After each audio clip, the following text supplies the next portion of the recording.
You may be wondering if there's anything worth seeing at the movies this 4th of July weekend. Well, earlier, Charlene Israel talked with our Bob Waliszewski. He's the director of Focus on the Family's Entertainment Review Department called Plugged In Online.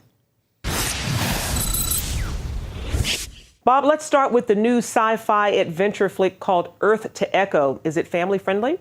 It is. I gave it a 3.5 out of 5. It's kind of an E.T. meets Goonies, deals with 3 junior high boys who are moving away. Their families are going to separate towns. But one thing leads to another, and they get a mysterious message on all their cell phones that leads to a midnight bike trek where they find an owl-looking space alien. And they soon find out it's from another planet that wants to go home. We did take into account that these boys lie to their parents quite a little bit.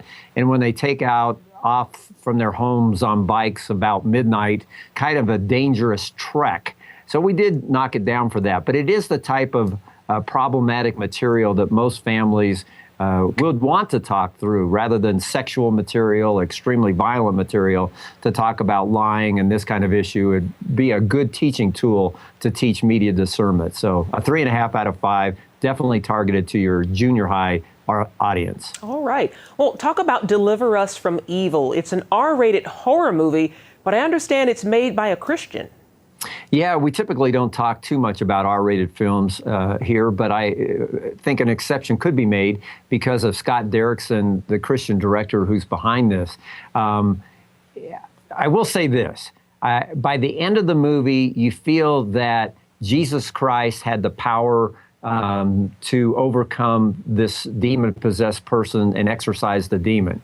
So that part of it's good, but a lot of language, and surprisingly from a Christian director, a number of misuses of our Savior's name, which I totally don't get. So I'm not recommending this film at all, but I know because of a Christian director, we do have people that are interested.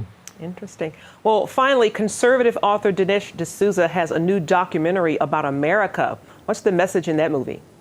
You know, I went into this film thinking it might be a little too partisan, but I was surprised that that's not the direction he went. Now, not to say that he doesn't get on his soapbox a little bit and bash Obamacare, and Hillary gets a little bit of bashing too. But in the whole film, I'd say that 95% of it goes in a totally different direction. Basically, Dinesh saying that the liberal professors in colleges are preaching too much to our students these days, that America is a terrible a nation and really should be redone, reworked, basically destroyed from the ground up. And he makes a point and says, no, America's a great nation. We're not guilty as charged. And I came out thinking, oh, I like this film. So very pro-American, and for the 4th of July weekend, what better time to rally the family and go see a pro-America movie. Certainly need that around about now. Bob Waliszewski, thanks again for your time. We appreciate it. You bet, Charlene.